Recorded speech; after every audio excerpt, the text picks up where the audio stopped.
Hello guys, कैसे हैं दोस्तों आप सब लोग। तो हम लोगों ने अपना फॉरेन एक्सचेंज रेट वाला चैप्टर खत्म कर दिया है। आज हम स्टार्ट करने जा रहे हैं अपना नया टॉपिक जिसका नाम है बैलेंस ऑफ पेमेंट। हालांकि यही आपका मेन टॉपिक है जो हमने सीखना था। ठीक है, अब इसको समझने के लिए कुछ क्वेश्चंस मैं आप लोगों से पूछूंगा। सबसे पहला सवाल मेरा यह है कि बच्चों, अगर आपने अपनी 11th क्लास क्रॉस करी, पास करी, तो मैं आपसे यह पूछना चाहता हूं 11th क्लास में आपकी कैसी परफॉर्मेंस रही है।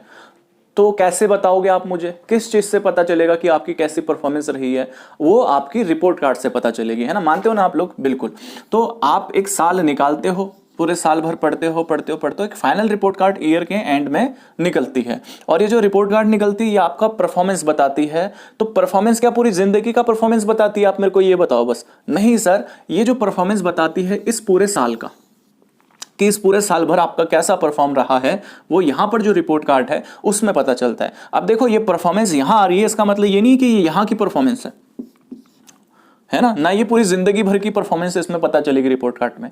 इसमें एक टाइम पीरियड की परफॉर्मेंस पता चलेगी। इसका मतलब आप ये बोल सकते हो कि जो परफॉर्मेंस होता है वो एक टाइम पीरियड से रिलेट करता है। परफॉर्मेंस हमेशा क्या है? टाइम पीरियड से होता है। और जो पोजीशन है वो एक पर्टिकुलर पॉइंट से होता है। फिर आपकी पोजीशन देखी जाएगी, तो पोजीशन तो यही पता चलेगी ना, वो एग्जैक्ट है ना। कहीं परफॉर्मेंस का जो रिजल्ट आता है वो पोजीशन पे पड़ता है। पोजीशन बढ़ सकती है, पोजीशन घट सकती है आपकी, लेकिन पोजीशन क्या है? पर्टिकुलर पॉइंट की है। लेकिन परफॉर्मेंस क्या है? टाइम पीरियड की है।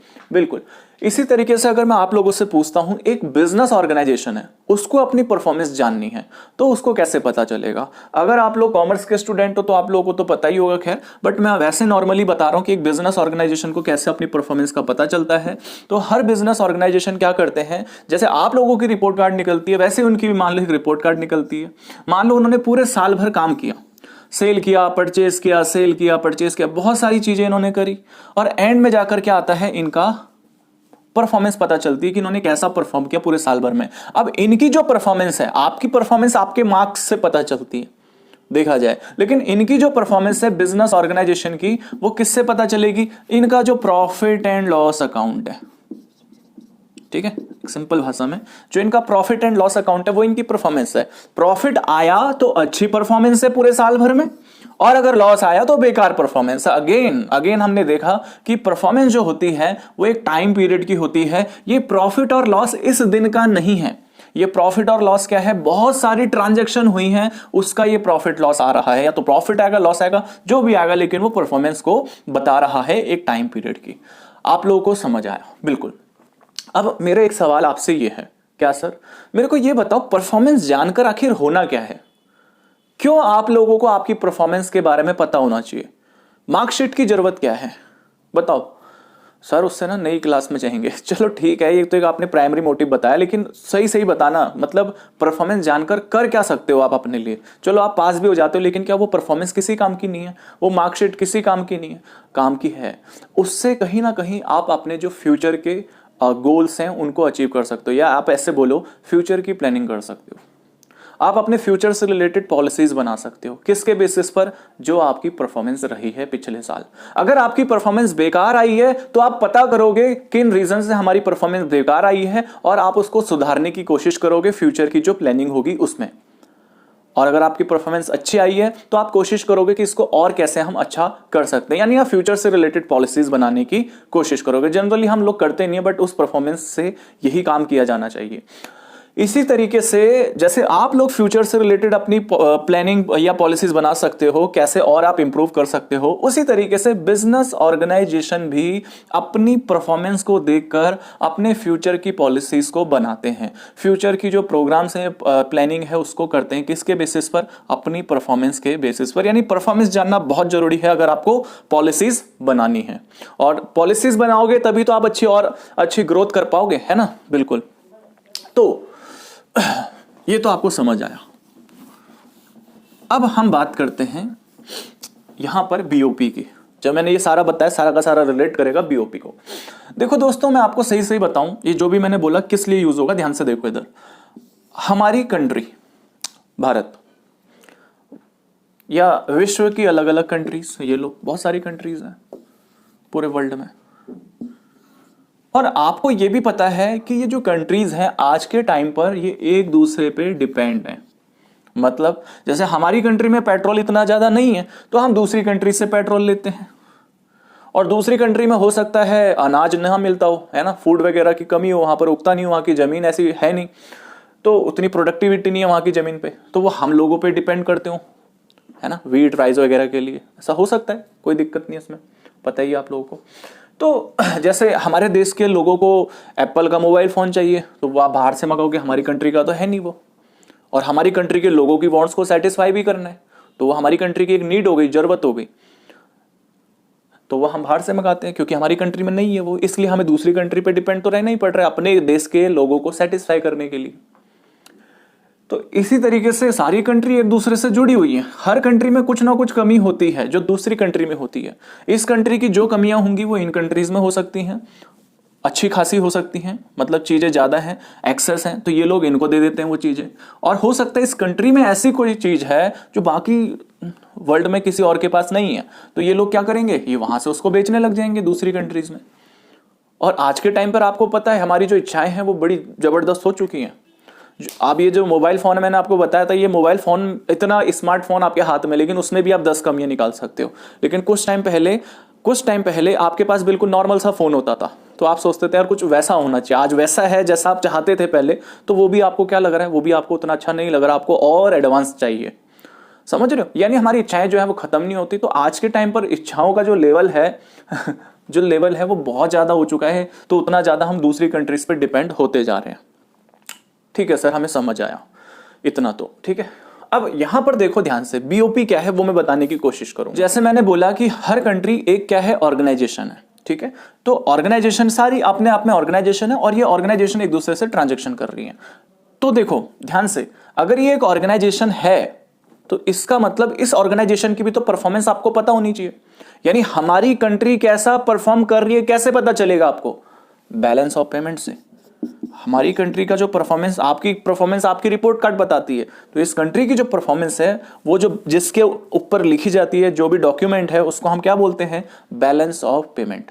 अगर आप कॉमर्स वाले हो तो आप लोगों को समझ आता है, ये एक प्रॉफिट एंड लॉस अकाउंट की तरह होगा हमारे लिए, बैलेंस ऑफ पेमेंट, ठीक है। जिससे या तो हमें फायदा हुआ होगा या हमें नुकसान हुआ होगा, दिख जाएगा एक साल के अंदर, क्योंकि परफॉर्मेंस जो होती है टाइम पीरियड की होती है। जनरली एक साल का ये बीओपी बनाया जाता है, बैलेंस ऑफ पेमेंट। तो ये चीजें इसलिए भी जरूरी होती हैं कि देखो, हम कई बार ऐसा देखते हैं, हमने देखा कि यार हमारी कंट्री कैसा कर रही है, तो हम न्यूज चैनल देखते हैं, तो वो एक बोलता है कि बहुत अच्छा परफॉर्म कर रही है, एक बोलता है बहुत बेकार चल रही है कंट्री।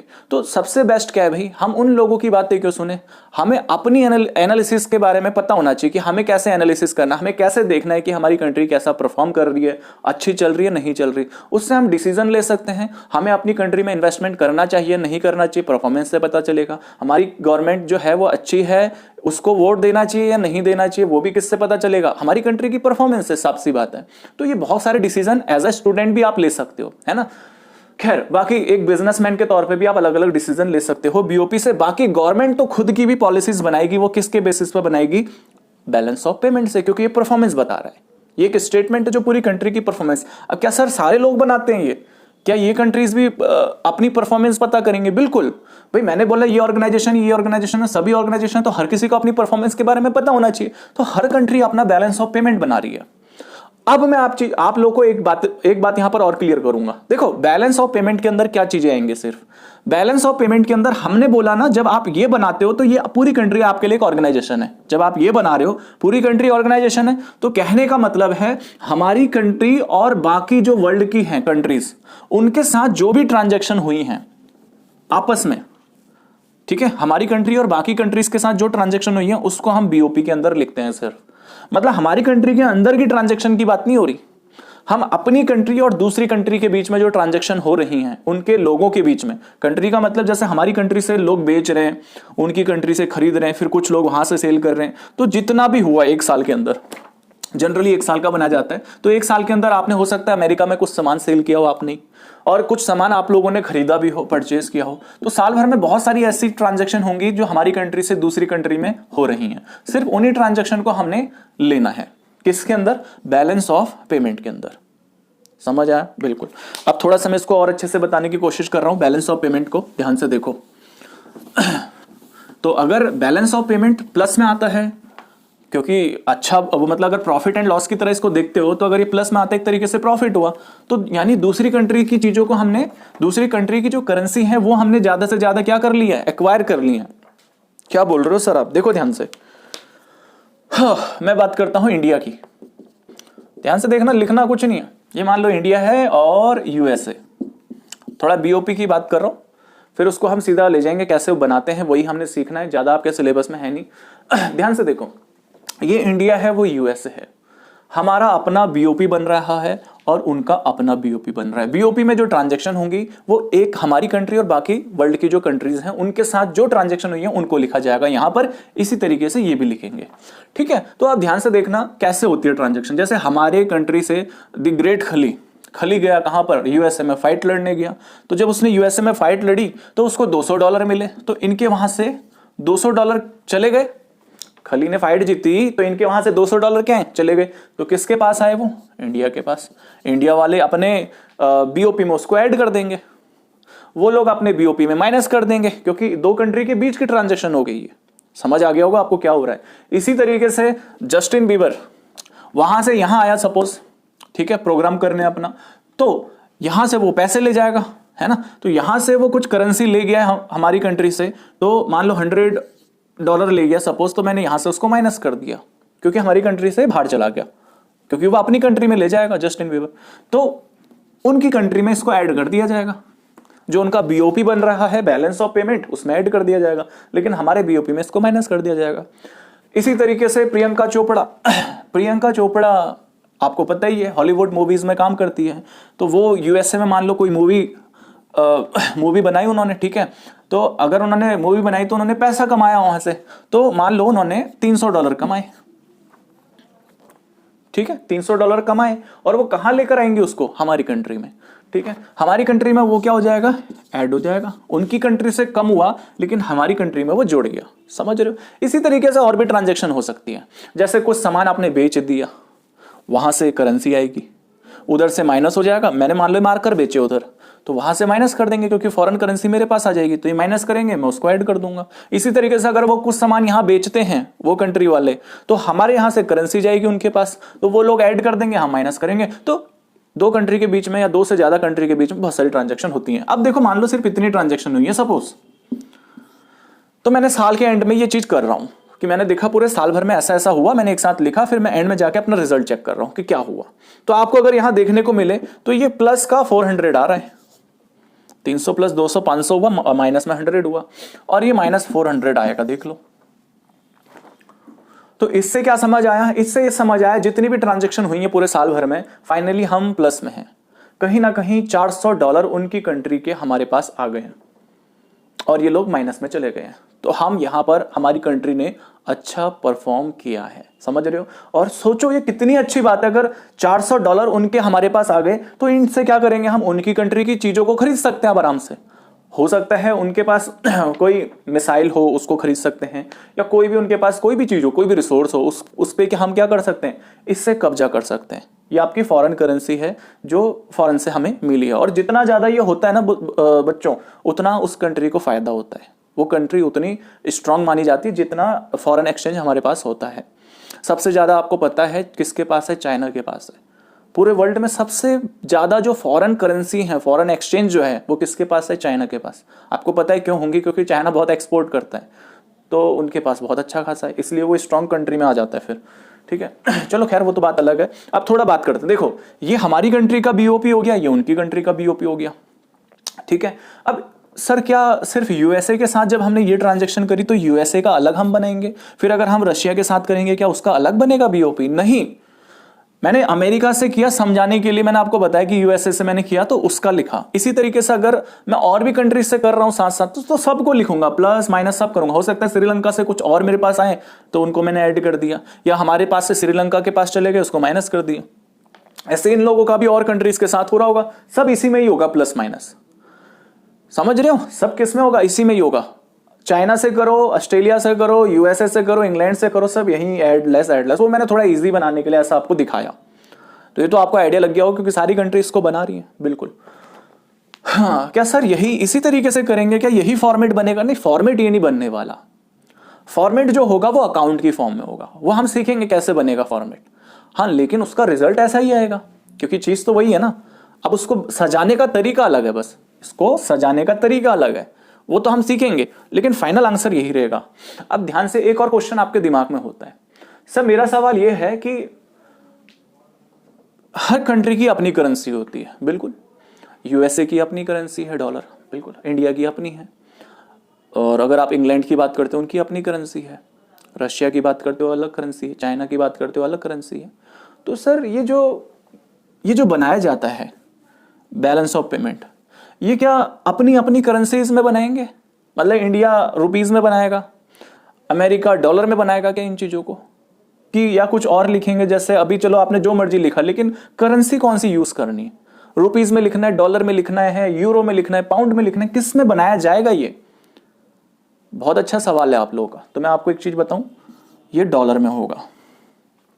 किस में बनाया जाएगा? ये डॉलर में।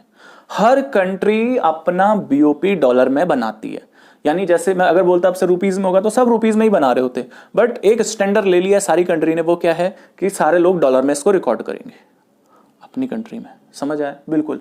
अब लेकिन सर क्या ये अपनी मर्जी से है? मतलब ये किसने फिक्स किया डॉलर? देखो डॉलर किसने फिक्स किया, तो मैं वो भी बता देता हूं आपको, क्योंकि रूल कोई ना कोई तो बना रहा होगा ना, तभी तो पूरा वर्ल्ड फॉलो करेगा। अगर इंडिया रूल बनाएगी, क्या ये लोग फॉलो करेंगे? बस आप मेरे को ये बताओ, इंडिया ने बोला सारे लोग डॉलर में करेंगे इसको रिकॉर्ड, तो फॉलो करेंगे रूल को? एक कंट्री के बोलने से थोड़ी ना होता है, वो बोलेंगे अच्छा क्यों सुने हम आपकी। तो इसीलिए एक कॉमन ऑर्गेनाइजेशन है जिसका नाम है यहां पर international monetary fund, IMF, international monetary fund. International monetary fund का क्या काम है? वो पूरे वर्ल्ड में जो मॉनेटरी सिस्टम है उस पर कंट्रोल करता है। क्या बोला मैंने? पूरे वर्ल्ड का जो मॉनेटरी सिस्टम है उस पर क्या करता है? वो कंट्रोल करता है। IMF ने बोला है, अब देखो ये सब पे कंट्रोल कर रहा है, सब पे। और IMF देखो, इंटरनेशनल मॉनेटरी फंड ये बन कैसे रहे?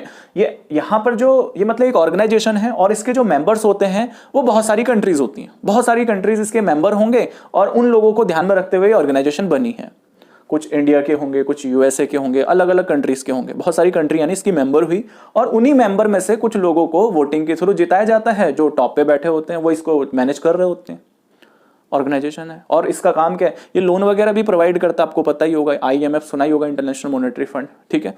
तो ये क्या कर रहा है, जब आप इसके मेंबर हो, अब इसका मतलब जितनी भी कंट्री जो इसकी मेंबर है वो बीओपी बनाते हैं, साफ सी बात। तो इसकी बहुत सारी कंट्रीज के हैं मेंबर हैं। बाकी इंडियन इकोनॉमी में सिखाऊंगा मैं आप लोगों को, बट आप इतना देखो भी फिलहाल इसके बारे में जो है डिटेल, है ना। अब देखो ध्यान से, इसी ने बोला है, क्योंकि ये जो आप बना रहे हो ये कहीं ना कहीं आपको अब इसके स्टैंडर्ड फॉलो करने पड़ते हैं। हमारी कंट्री को भी फॉलो करने पड़ेंगे इसके रूल, इनको भी फॉलो करेंगे इसके रूल। तो इसने बोला है कि सारी कंट्रीज जो हैं वो डॉलर में बनाएंगी। किसको? बीओपी को। तो फिक्स हो गया, अब कुछ नहीं किया जा सकता, बिल्कुल। अब चलो ये तो फिक्स हो गया कि डॉलर में बनेगा, ठीक है, बिल्कुल। अब एक और यहां पर क्वेश्चन है। क्या सर? क्वेश्चन आपका ये हो सकता है कि सर आपने बोला सर ये जो है ना $400 प्लस में आया, तो अगर हम देखते हैं तो हम तो बोलेंगे कि यार भारत की जो गवर्नमेंट हो तो बड़ा अच्छा काम कर रही है, ऐसा देख के लग रहा है। तो भारत की गवर्नमेंट, जो अभी गवर्नमेंट है जो भी है, ठीक है, तो उसको आप सोचोगे वो तो अच्छा काम कर रही है तो उसको वोट करना चाहिए। सर लेकिन ऐसा भी तो हो सकता है गवर्नमेंट वोटिंग के चक्कर में इसमें मैनिपुलेशन कर दे, इसको ज्यादा दिखा दे ताकि वोट ज्यादा मिले। वोट ज्यादा मिलेंगे तो अगली बार सत्ता में आएंगे, और ऐसा पॉसिबल है। कोई भी गवर्नमेंट तो ऐसा पॉसिबल है ना, आपको पता ही है। तो सर इसमें कैसे भरोसा हम करें? तो देखो इसमें आप कैसे भरोसा करोगे? इसकी वजह से, इंटरनेशनल मॉनेटरी फंड की वजह से आपको भरोसा करना पड़ेगा। क्यों? मतलब ये जो है ये सिर्फ ये नहीं देखता, ये नहीं बोला इसने डॉलर में रिकॉर्ड करो, ये बंदा पूरा कंट्रोल कर रहा है इसके ऊपर। आपको एक चीज मैं बताऊं, हम तो अपनी अपनी बीओपी बना रहे हैं, अपना अपना बैलेंस ऑफ पेमेंट बना रहे हैं। ये इंटरनेशनल मॉनेटरी फंड पूरे वर्ल्ड का बीओपी बनाता है, पूरे वर्ल्ड का बैलेंस ऑफ पेमेंट कौन बनाता है? IMF। और मैं आपको एक और चीज बता दूं, IMF का जो बीओपी का जो बैलेंस होगा वो हमेशा जीरो आता है, हमेशा जीरो आएगा। अगर जीरो नहीं आ रहा तो पक्का किसी ने गड़बड़ कर रखी है। भाई देखो, अगर अमेरिका का -4 हुआ है तो इंडिया का +4 आना ही चाहिए ना, 400।